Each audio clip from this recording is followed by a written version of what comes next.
Ladies and gentlemen, welcome to our webinar presented by LBI FIB UI. First of all, allow me to introduce myself.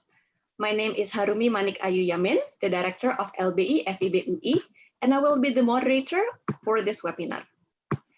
In this 1-hour webinar, we will discuss a very riveting topic, fostering digital citizenship in EFL classroom.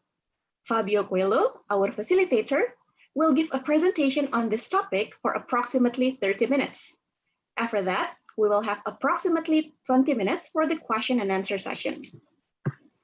Before we begin, I would like to inform you the rules of this webinar.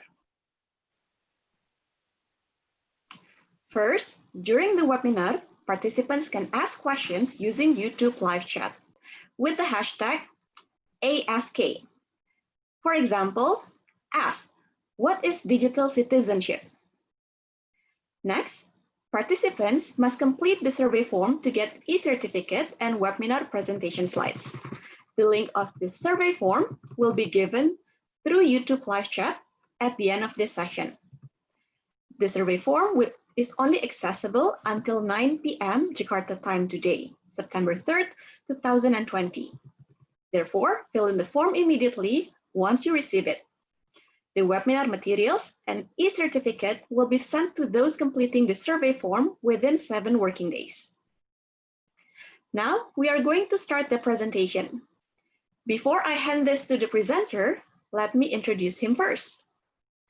Fabio Coelho is an educator with a career interest in English teaching and learning, teacher development, and international education. He has previously worked as a language teacher in Brazil and in the USA.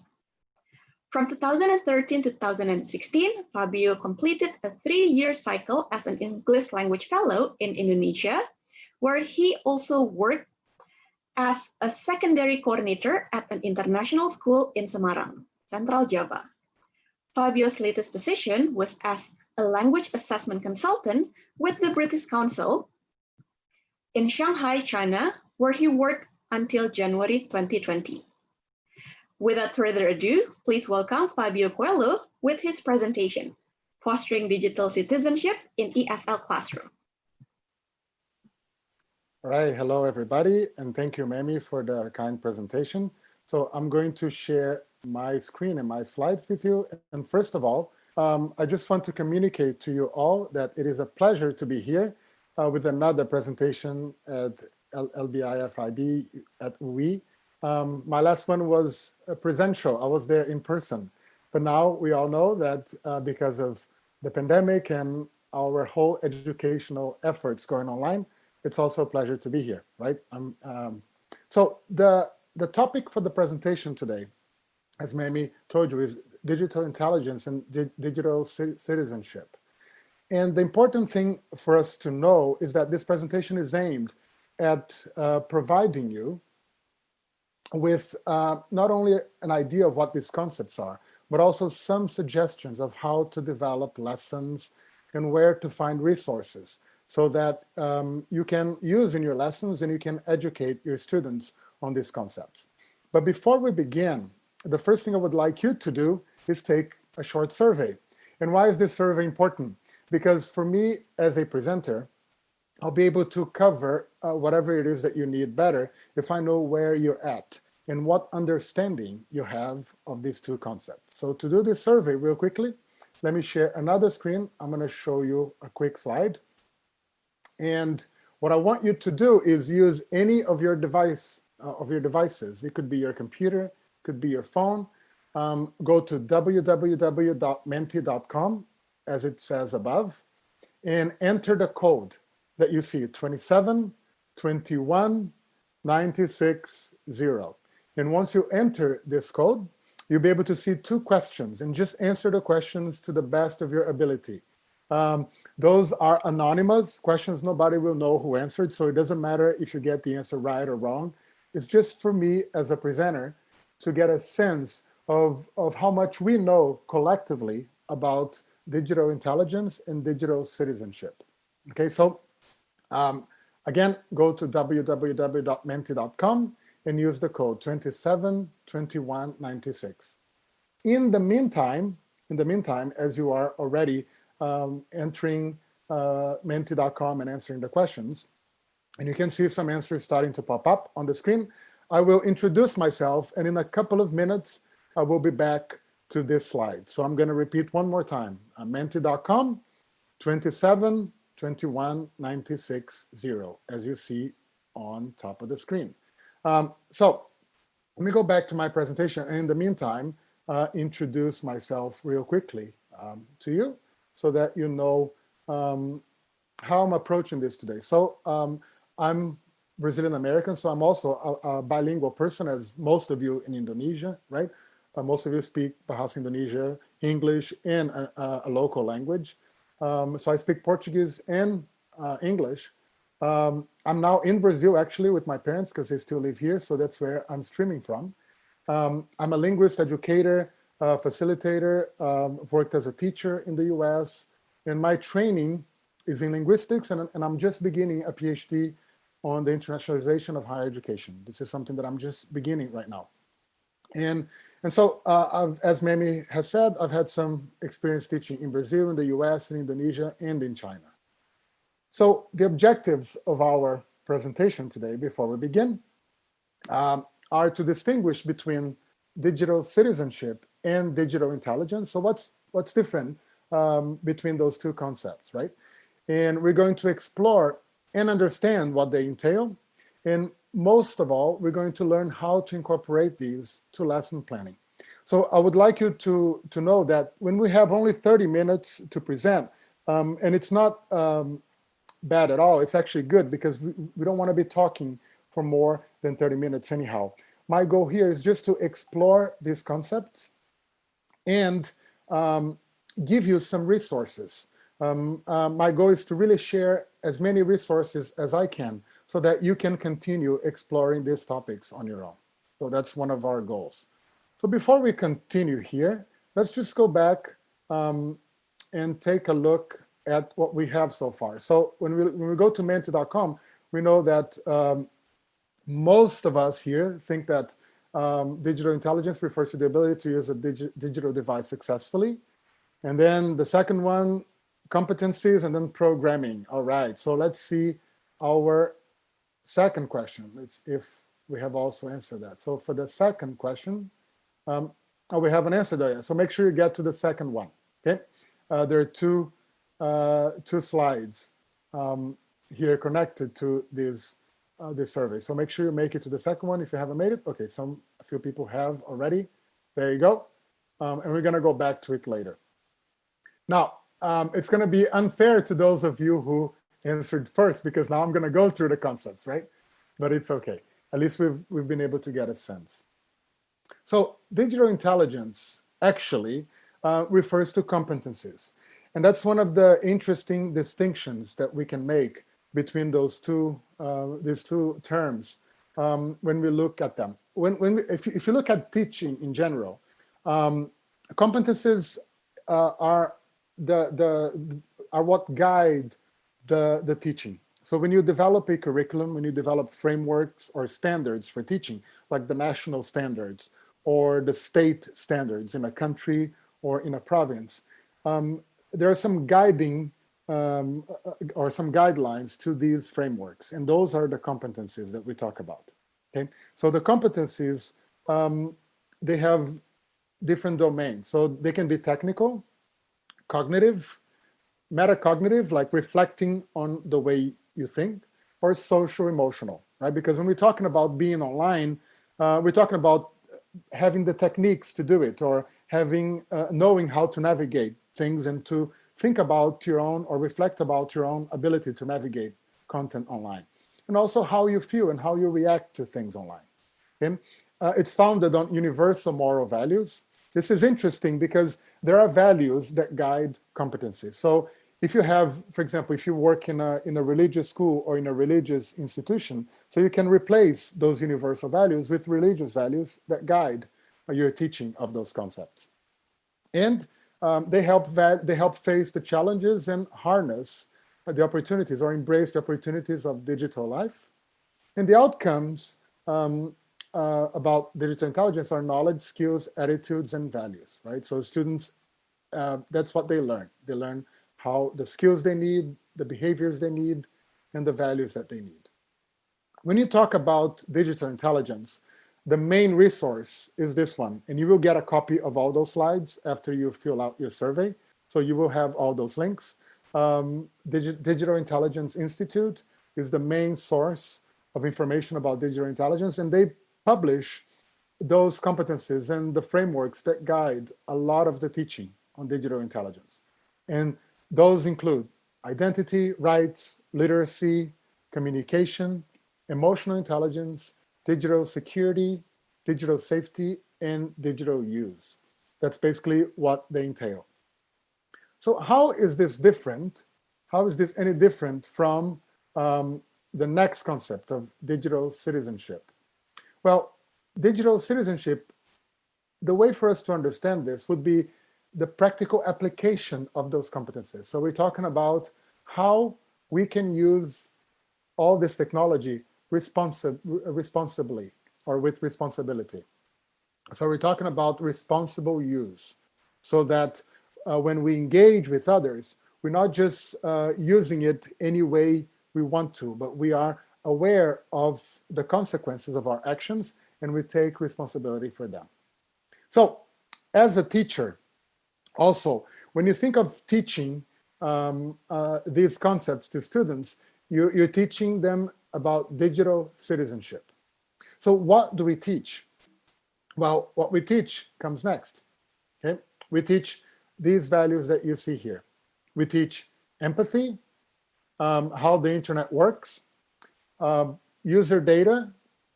Students need to understand how their data is shared or used online. Practicing digital literacy. They have to learn about the digital divide, what it is, and we're going to talk about it in a few minutes. And practicing digital wellness is also a very important element. And last but not least, securing digital devices. So we're going to talk about each one of them. So from now on, we're entering the more practical part of our presentation. And my goal will be to go through each one of them, explain to all of us what it is, and then share some resources. And in some cases, I will walk you through a couple of lesson plans. Okay?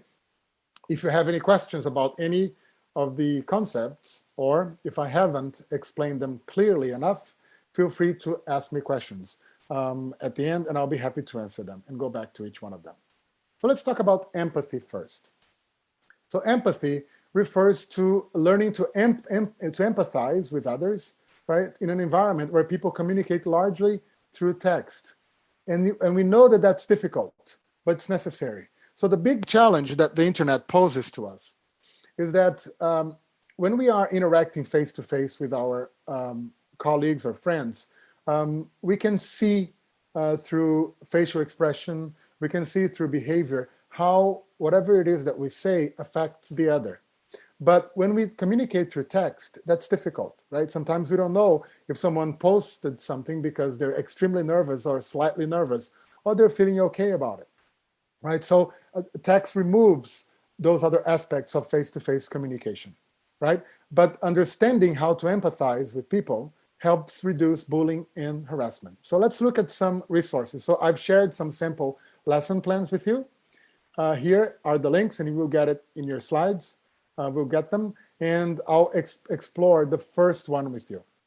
So the first lesson plan comes from a very important resource. Okay, before we go there, let's just look quickly at what we have here. There you go. Yeah, it looks like most of us got it right. Maybe because we knew the answer, right? But at least we got it right. So when we talk about empathy, one of the best resources for teaching empathy is Teaching Tolerance. This is a website of an organization hosted in the United States. And this is an example of a full lesson, or lesson plan about how to teach empathy. So just to explain to you how a lesson plan such as this one works, I'm going to share with you the sequence of this lesson now, so you can see how we could teach it in our classes or in our classroom. So what's the sequence of the lesson plan? So when you go to that website, teachingtolerance.org, and you click on and you check the empathy lesson plan, You will see links to those two resources, which are free. We can just download them to use in your class. And this is the sequence of the plan. This is a plan designed for you to teach in a classroom. And then we'll talk about how we can adapt it. So first of all, we need to make sure that students understand what empathy is. So you give examples and you elicit examples from them, ask them for examples so that you can see if they understand or how much they understand. And then after they understand the concept, you begin with a self-reflection. And you give them a little handout, which I will share with you now. So you can see it's one of the handouts that they provide, which is a very simple handout, and similar to what we do to a survey, right? For example, students will read the sentence number 1. I often think about other people's feelings, and they answer yes or no. So you're allowing the students to reflect on how empathetic they are, and also by answering the questions, they're actually going through the definition of empathy a second time, because that definition is broken down into the questions, right? And so this is the first thing that they do. So continuing here, so they will reflect on whether or not they're empathetic, and then they'll do a class or a group discussion based on those questions. And after that, then you move to a practice with your students. And the practice is based on the activity called Someone Else's Shoes. How does it work? Well, you assign each student a scenario, which I will share with you. Again, this is the second time I'm going to move away from the presentation. And this is what Someone Else's Shoes looks like. So you will share these handout with them, but you don't have to give them the whole handout. You can just give each student one of these little pieces here, or strips. If you cut them, they'll become strips of paper. And they will read situations like this one, for example. After practicing for months, Kelsey tripped and fell during her routine for the school talent show. One of her classmates was using a cell phone to videotape the show, posted the clip of Kelsey's fall on the internet the next day. So the student will read the scenario. Each student will read the scenario that they have.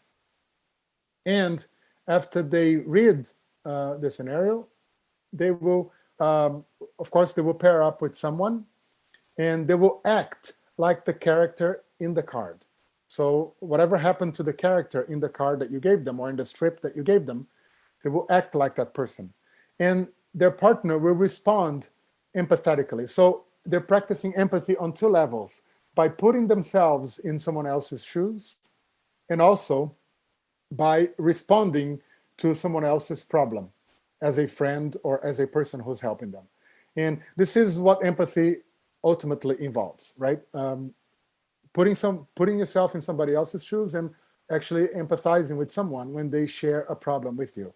And of course, if you go to that handout from Teaching Tolerance, you may find that some of the scenarios there are not appropriate for your classroom. So don't use them, right? Because those scenarios were created by an organization based in the United States. So some of the scenarios there may be appropriate to a different cultural setting than yours. So as a teacher, you can use the ones that you want, ignore the ones that you don't want, and create others if you decide to. But how would I adapt this lesson, for example, to an online setting, right? Well, you could follow the same sequence, except that online, you would make sure that the students understand empathy. You could, if you're doing this online, you could explain and check for understanding, do a small discussion. If you're doing this asynchronously, or if they're doing it at home, you can prepare a quick presentation on PowerPoint and share with them, ask some questions, make sure that they saw it before. Okay? And then you do the self-reflection. How empathetic are you? And you could do the self-reflection by just adapting the self-reflection to a Google form. It took me 5 minutes to do this. For example, are you empathetic? The advantage of this is that by responding to these questions here and leaving their email addresses, you would probably get a sense of how empathetic your class is. Okay, so this is a very important advantage of using Google Forms. Going back to the presentation here, After they shared how empathetic they are, you would go to the practice, someone else's shoes. So in this case, you could assign or give a character or a situation to each one of the students. And you could do it live if you are online with them. They could pair up. If you can do a breakout rooms online. If you don't want to do it online or in breakout rooms, you could just have them record an audio file with them explaining the situation when they put themselves in somebody else's shoes. And they could do it using voice, or they could do it using video. And some suggestions are, if you're using voice, you could record. This is a fully online voice recording program. They don't have to download anything. They just press record what they want, and share the link. Perfect. You could do it on video using Flipgrid. You basically record the video, don't have to download anything, share the link of the video. And those two resources are entirely free. And you could share, students, they could share the link to a partner, and then the partner would record the reply to their scenario. So they would record two audios, one with their character and the other one responding to their partner. So this is an example of how you could implement the lesson plans. Okay, so for the next concepts, for the next teaching topics, okay, how the internet works, understanding user data, etc. I'm not gonna go over the lesson plans. I'm just going to show you what types of lesson plans you have. But now, with the example I gave you on empathy, you have an idea of how you could teach or how you could adapt these lesson plans to your setting. Okay, so let's move forward again and get to our second topic, how the internet works. Why is it important for students to understand how the internet works? Well, because it's important for students to understand that things happen a lot faster online than they happen in real life, right? If a problem develops in real life, when people talk to each other about the problem, you have a delay. For example, if something happens in a school, if a child starts spreading a rumor face to face, the rumor may take 2 or 3 to 4 hours to spread. So it's possible for you to intervene when the rumor begins to spread and fix it and prevent the rumor from getting too big. Sometimes online, that's impossible because information spreads so quickly online. Sometimes in 20 minutes, hundreds of people become aware of a rumor, and they begin to spread it, or even if the rumor is not correct. Okay, and this can create a big problem. Okay, so students need to understand how quick and how responsive the internet is, because it helps them understand how to practice the digital citizenship. So one of the things you could do, okay, I'm going to share this a lesson plan from the first link that you see here. And this is a very interesting resource from study.com. And this is a complete lesson that you could teach as it is here or adapt, like you saw in the examples I gave you. And it basically explains to students and helps you explain how the internet works and how you can teach to your student the processes involved behind the speed and the responsiveness of the internet. So this is one resource you can use. I'm not going to go through the other one because it's not the point here to cover them all, but you have the link here and you can explore on your own.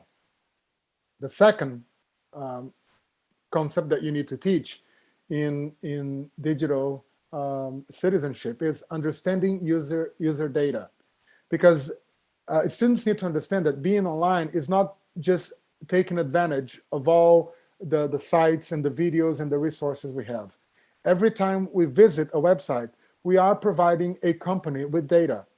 And that company, if they're not using the data directly for marketing purposes, they're probably selling our data to another company that's using the data for marketing purposes. So every time we are visiting a website, we are providing the creators or companies online with materials to turn into marketing and sell back to us and advertise back to us. So it's really, really important that students become aware of this. And one of the ways you can make them aware of this is by using, for example, this resource that I shared on the slide, which helps students understand their digital footprints and sometimes how to erase them if they don't want to leave their digital footprints, and how to be cautious about their browsing history, the photos they post, their updates on social media, okay, and the emails they send, and the ads they click on, etc., right? Because every behavior like this that we engage in leaves a footprint online, and it's very important. And probably this footprint will turn into marketing material for some type of company. The next concept that is important to teach in a classroom when it comes to digital citizenship is digital literacy. And what are we talking about? We're talking about distinguishing right information from false information. Okay, and this is probably easier to teach by using practical exercises, or probably focusing on an issue that is current. When I was teaching a webinar a few weeks ago, one of the examples that I use is COVID-19, right? When you go online, there's so much useful information and so much disinformation about COVID. Okay, so it's very easy to select enough material to show students and expose them to what's real and what's not real. And most importantly, give them the tools to distinguish between real information and false information. And this is basically what we're trying to do. So how can we do that? Well, actually, a resource that I want to share with you today comes from Google. Google has a very useful set of resources that they, and again, I'm not promoting them. I'm basically sharing this because it is free and it's useful. And this basically goes, which includes the concepts. If you want to take a look at the curriculum and see how you can adapt, there's lesson plans and activities that you can use directly from a free curriculum, and you can just download it. And there is a pledge that they put together so that you can make a pledge in your classroom, a pledge that students can take to be responsible when using online resources. Again, this is one of the resources that I shared with you. You're more than welcome to explore it later and learn from it and turn it into a lesson that you can use in your class with your students. Now let's look at the other resource that we need to explore here. The other resource that we are exploring now is acknowledging the digital divide. And again, what is the digital divide? The digital divide is exactly what we are experiencing now, is the disparity or the contrast between some of us who are able to engage into a conversation or a discussion online right now with a good connection that allows us to maintain our presence, and the reality of a lot of other people who are not here today because they just don't have those resources available. Because being here online or taking a class online, to some of us, is still a luxury these days. And a lot of people are not able to do that because they don't have access to the internet. And that's why governments such as the Indonesian government, for example, is trying to provide free access to students during the pandemic, because it wants to make sure that this divide gets reduced, right? So how can we teach students about the reality that we may be privileged by having access to the internet? Again, this is an example of a lesson plan that you can use or adjust. The lesson plan was designed to be used from middle to high school, but if you teach college, you're more than welcome to adapt it, and probably most of the activities will be adaptable, easily adaptable. And this is an example of how you can use it, or of a resource you can use. And if you read it, they'll give you examples of how you can use it. And then you have your procedures for teachers and organizers, which are graphic organizers or materials that you can share with your students. So let's go over the last two concepts we need to go over today before the questions. And I hope I'm not going through them too quickly, but if you have any other questions, you can feel free to ask in a couple of minutes, okay? So practicing digital wellness. When we talk about digital wellness, we're talking about the practice of managing your online presence. How often should we take a break from the screen? How much time should we stay online without a break? Okay, those are important reflections to engage in with your students, especially when you're learning. And even for us as teachers, how long should we carry on with a lesson without giving our students a break? You know, how much time online is too much for our students, right? And so, and also understanding the harmful or the adverse effects of screen time or too much screen time. So one resource that I would like to share with you today, okay, is this one, 5 ways to reduce screen time when using digital curriculum or a digital curriculum. Okay, so here they give you 5 different topics that you can explore. Embrace the 4 phases of education, use presentations to break up screen time, go through digital lessons as a class instead of individually, flip your classroom. Flip your classroom, for those of you who are not aware with the concept of flipping your classroom, is instead of doing the teaching first and then the practice, you allow students to explore the concept and do an initial exploration of the topics at home, and then you focus more on the practice online. So you make it more live and participatory, as opposed to just students listening to you and looking at the screen online. And if you scroll down here, you will go over each one of these topics, this resource, which comes from Applied Educational Systems. It will give you a definition of them, a video that you can use in your class or you can use to learn about it yourself. And then you can use the resource to design a lesson plan for yourself. And as you can see, it goes through each one of the elements of the lesson. Okay, how to flip your classroom. If you don't know what flipping a classroom means, you can click here and understand a little bit more. So it's a comprehensive resource right here in your hands. And last but not least, we're going to talk about securing digital devices, which is probably a very important concept to teach our students. Okay, how can they prevent others from going into their devices and stealing their data, stealing their information? How can they be saved from data theft? How can we make sure that our passwords are smart passwords and not passwords that anybody can guess, right? And how can we add multiple layers like 2-factor identification to our passwords so that people don't access our accounts easily? If you use a bank account online or something a little more sensitive, you're probably using 2-factor identification. Sometimes they send you a code through your phone and you have to enter that code online. It just makes it more difficult for people to steal your identity and use your data for negative actions or for criminal actions. And this resource comes from Teaching Tolerance, the one that I'm sharing with you today. And it goes over your objectives, the questions, materials that you need, and vocabulary that you probably need to cover. And then you have the lesson overview and the procedures for the lesson. Again, at no point am I saying just follow the lesson topic by topic. No, adapt the lesson, modify it to your content or to your context, to the age of your students, and do something that is appropriate to them.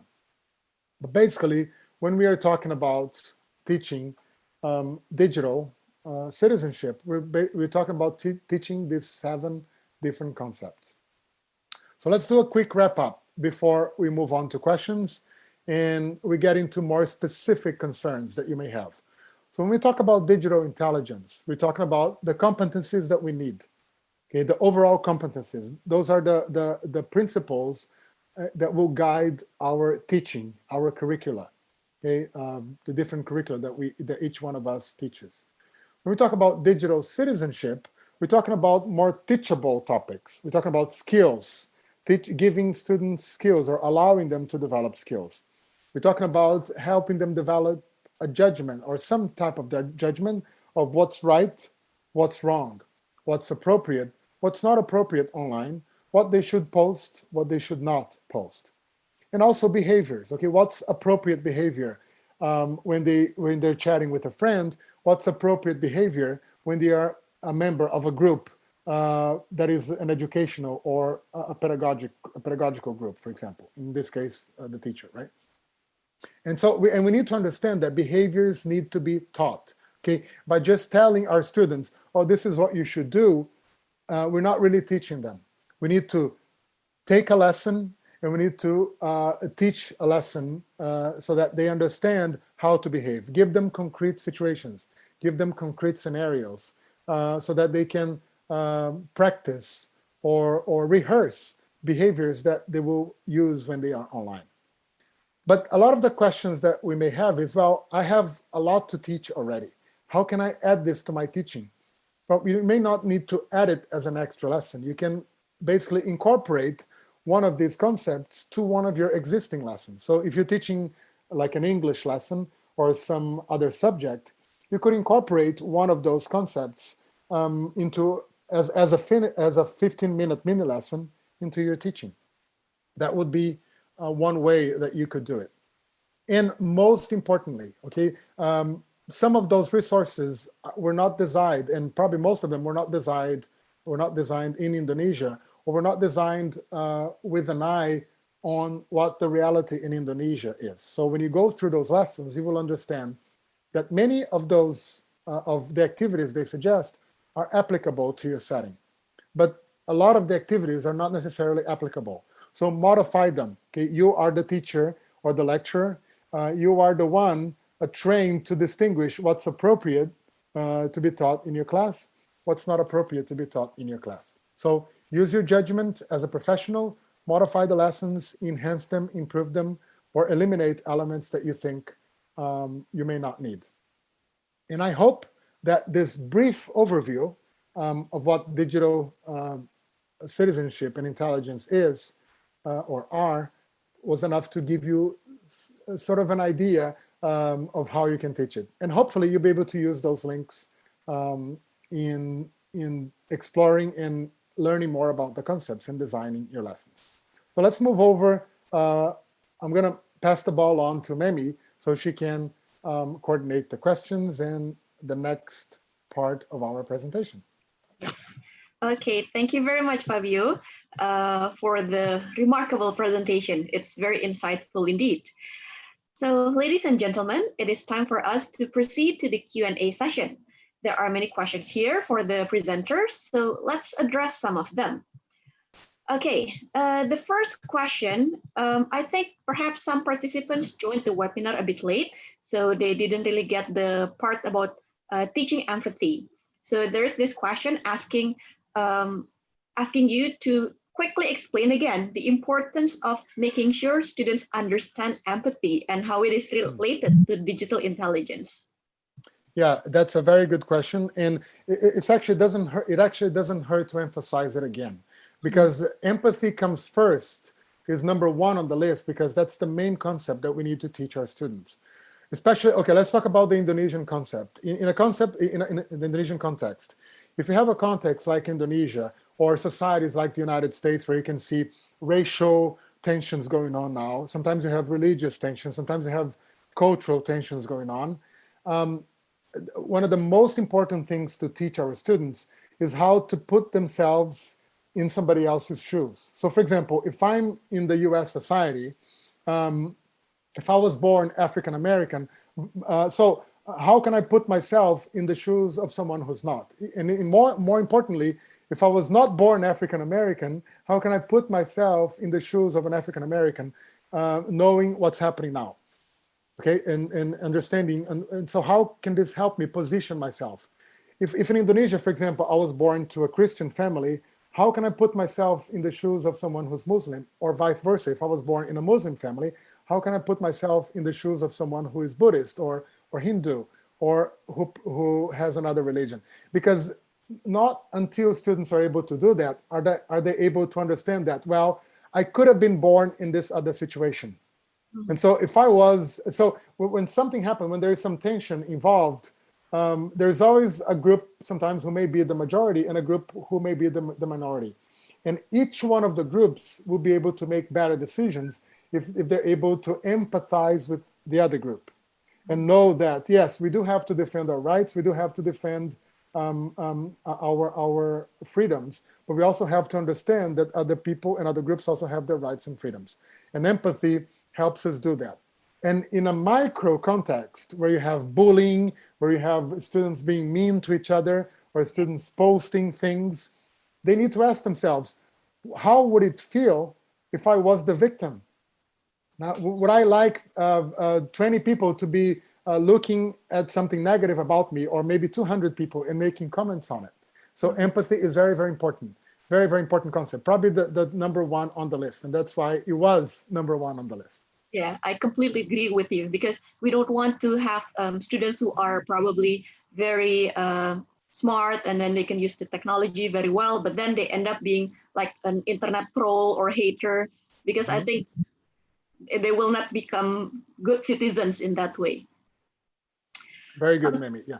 And most importantly, for we as teachers, to value all perspectives also, right? Especially not to take sides, not to defend one, especially if we have a diverse classroom. Like, it's very important for us teachers to show this by giving the right example to our students as well. Okay. All right. Thank you, Fabio. There is also this question asking you to clarify the part about teaching foci, because apparently some participants may struggle a bit to understand the meaning of teaching foci in your presentation. The teaching foci. The foci means it's the plural focus. So the focus of the presentation, and so if the presentation has more than one focus, we can call it foci. The reason why I use foci and not focuses is because I had an advisor who was an English professor, and she would always be very strict with me if I use focuses, which is a more informal plural. And so I use foci. So foci is the plural of focus. Sorry that I didn't explain it. No, it's okay. Okay, now, I think this is also quite interesting, this question. How can we equip teachers who are not capable to use the internet to support their students in fostering digital intelligence?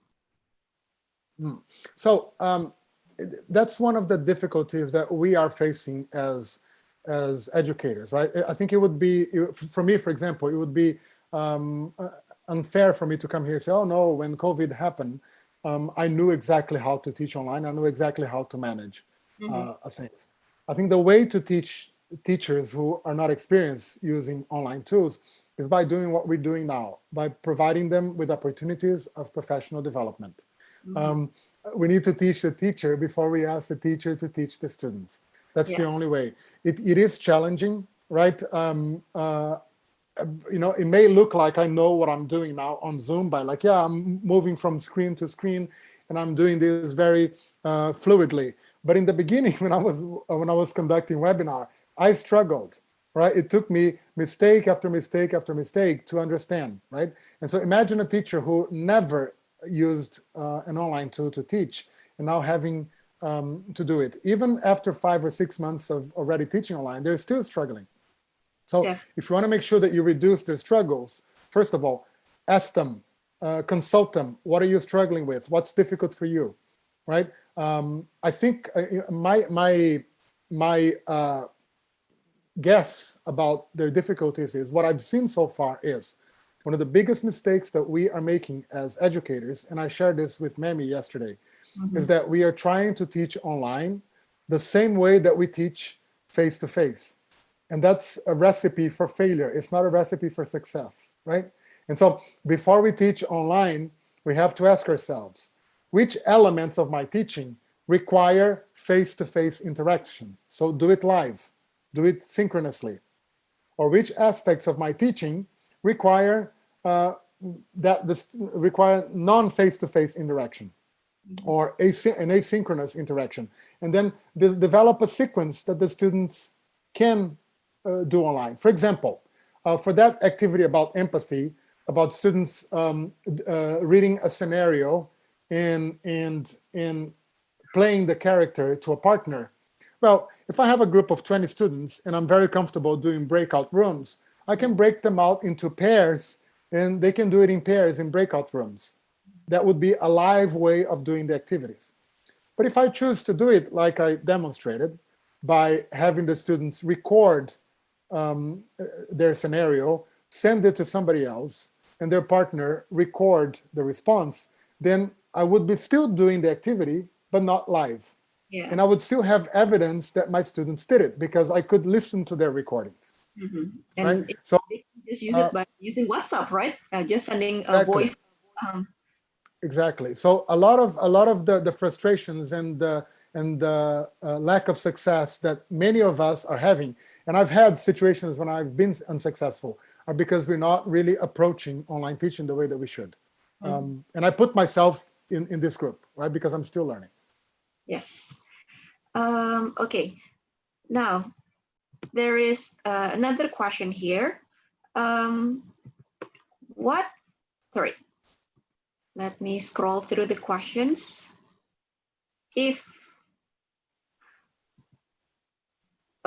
One of your slides mentioned that it is easier to give students exercise digitally. So what kind of exercise is appropriate in teaching English skills when we would like to cover this topic of digital intelligence or digital citizenship? Well, again, when you are designing a lesson, you could, I think, if you are an English teacher, you probably will have to teach some of the language and some of the concepts involved. For example, if you choose to follow a lesson plan or to teach a lesson plan that has a lot of words or concepts that the students don't know, you may need to do a pre-English lesson or to add an English teaching elements to your lesson so that students know. You could use any of the resources. For example, you could do maybe, let's say, a live presentation using PowerPoint slides, or you could record your presentation, like record a presentation teaching the main concepts that you need the students to know. Do it on PowerPoint, record yourself, send it to your students so they can watch before they go live in your session. Or teach the concepts and the language they need first, the verbs to talk about it, the vocabulary to talk about it, the lexical chunks, or the lexical expressions that they need in practice. Teach them that before you actually incorporate. I think I don't know if I'm answering the question, but the way you could teach this lesson online is by using the same resources that you use to teach your regular English lessons. But I think that whoever asked the question touched on a very important point. Make sure that you cover the language that you need before teaching them the concept related to digital citizenship that you're trying to cover. Because if they don't understand what you're trying to teach, right, they're probably not going to get the concept. Yeah, but you touched on a very good point, whoever asked the question.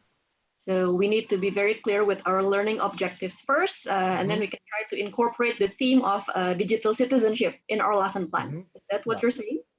Yeah, and you may be able to teach them side by side, the same way that we have, for example, we have teaching methods that involve CLIO, content and language integrated learning, right?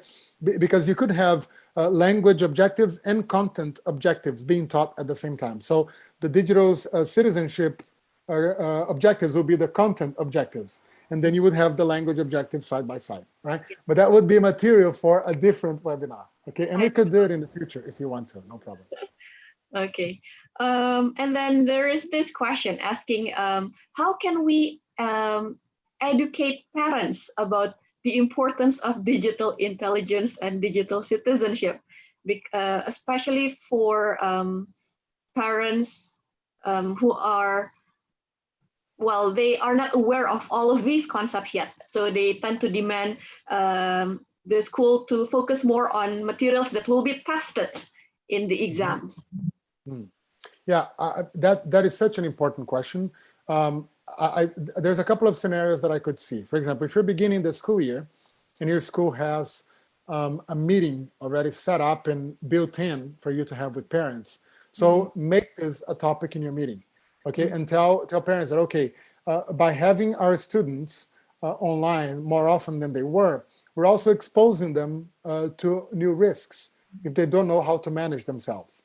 And explain to parents that their children will need their guidance in the beginning, okay, so that they can learn how to navigate and to incorporate those skills and abilities attached to digital citizenship. So let parents know. In some situations, you may even have to teach this lesson to parents before you teach this lesson or these lessons on digital citizenship to kids. I'm not saying that you should teach all the lessons, but you may be able to do a presentation like I did to you, which involves about maybe 20 minutes, 30 minutes, talk to the parents, to your parents about each one of the concepts and give them links so that they can explore these concepts by themselves. I am sure there's probably some information in it about Bahasa Indonesia, or you could make a summary of the main information that you find on some of the websites and send to your parents. Okay, I'm gonna give you a 20-minute presentation so that you are aware of what I'm teaching your child and why I'm teaching your child. And here's a handout that I want you to read so that you can be also aware of it. Teach it to parents online. If your parents don't have time to go online and do a lesson with you, record a PowerPoint, send the link to them, have them watch it, because they can do it at their own time. But it's crucial if you want parents to help you monitor your children or your students, they will need to know. And the younger they are, the more they will need their parents' assistance. Yeah. Yes, because I also read this article from World Economic Forum saying that there's a parent who gave the DQ test first, right? To, I forgot, his or her daughter, to make sure that the child is ready to have the first smartphone. Yeah, and if you go to the DQ website, which is one of the websites that I gave you the link to and that you're talking about now, Mamie, you can have tests that you can download, you can give your students, and that can help you determine if they're ready or not for using some type of technology. But in this case, like at some point, if they're learning online, they will have to have quite wide access to technology, right? If you want them to interact with you online, or especially if you're doing asynchronous lessons and incorporating YouTube videos and things like that, they will have quite a wide access. Yeah. So I think it is very interesting to check the DQ test, yeah, to see what kind of questions that the children have to answer. I completely agree. Good suggestion. Did you get a chance to check the test, Fabio? Perhaps you can share some of the questions asked in the test. Okay, do you want to, as I look for the test here, do you want to send me the next question and then I'll show it when it's ready to go? Sure. Let me scroll down a bit, the list of questions. Wait for a minute. There are so many questions. Yeah. What is, okay, since there are so many things that we need to cover, in your opinion, what is the most important skill that we as English teachers should equip our students to be a global citizen? I think I might suspect your answer, but yeah, let's just make sure that we're all on the same page here. I mean, I would say the I don't know if I could say that you need one more than the others, but like I said, like I'll definitely, I think empathy definitely has an important role there. Definitely has an important role, but I think you do need to teach them all, because again, if, for example, if you teach just empathy, which is crucial for students to take someone else's perspective, but then you don't teach the student how to protect themselves in terms of their data or their security online, you're still making them vulnerable, right? And so they may be good at interacting with others, but they're not still able to defend themselves. So teach them how to be nice to others, but also teach them how to protect themselves. And basically, if you look at those elements that we talked about, involved in digital citizenship, we're teaching them both things, to protect themselves and to assist others and not cause problems to others, and also to understand the environment they are interacting with. Let me share the tests. Maybe this is where. So if you go to the dq.com, the website, there's a link to this test. So you just take the test, and you can find your digital intelligence score. You should do it as a professional. If you have a chance, give it to your students and have them do it, right? Of course, the test is in English. You probably have to teach them the language before they take the test, right? That's highly recommended. All right. This is it. This is the digital, and you have a lot of information here on what the score means and the grade that you get. You get a maybe your student or your child requires attention. less than satisfactory, satisfactory, excellent. And Okay. then you get cards and you get all these reports for free, right? Which is great. All there for you. This is awesome. Everybody needs to check this, definitely.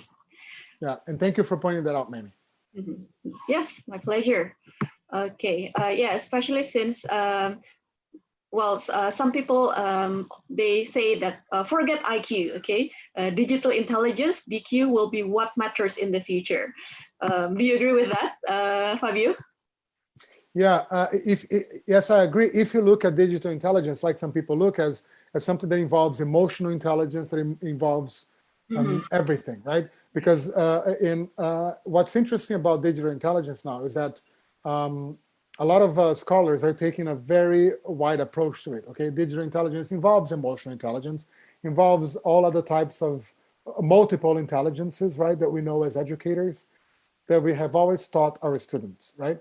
And digital intelligence is just a different way of framing all that and putting all that under the same umbrella. If you look at digital intelligence like this, yes, I agree with you. It's one of the key elements to teach now, especially at this time when we are moving most of our educational interactions to the digital environment.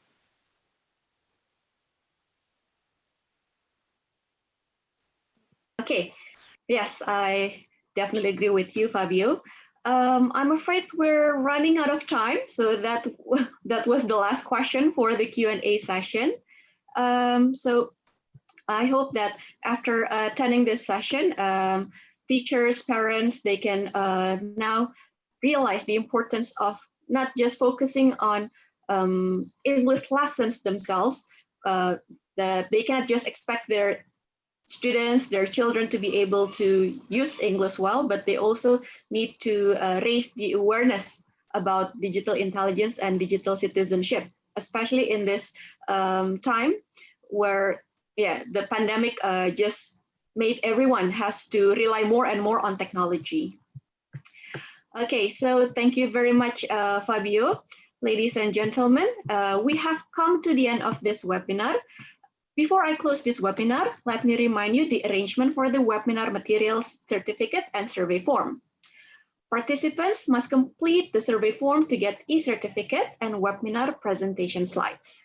This is the link, bit.ly/Fabio webinar evaluation. The survey form is only accessible until 9 p.m. Jakarta time today, September the 3rd, 2020. Therefore, fill in the form immediately once you receive it. The webinar materials and e-certificate will be sent to those completing the survey form within 7 working days. Now, before we end this webinar, allow me to inform you that LBI FIB UI currently offers teacher training program for beginners. This 32-hour program will be conducted online, and the registration period is until 12 September 2020. So please check our website, www.lbifib.ui.ac.id, or contact us at info.lbifibui@gmail.com. Mamie, can I just say something real quickly before we move on? So thank you everyone for participating today. I hope I've been able to give you some resources that you can use. That's my main goal today. If not, if you still have questions, if you need more resources, when you get a copy of the slides, you'll get my email address. So feel free to email if you have any questions, and I'll be happy to reply. Again, just don't expect an immediate reply because we're in different time zones, but I'll get to it and I'll reply to you, and I'm happy to direct you to other resources. But I'm sure that what you're going to see in the slides, the links that you're going to explore are going to give you a lot already. Yes. Thank you very much, everyone. Thank you very much, Fabio. So ladies and gentlemen, this is the end of the webinar. Thank you very much for your participation in this webinar, and we look forward to seeing you again at another professional development program. Bye, everyone. Bye.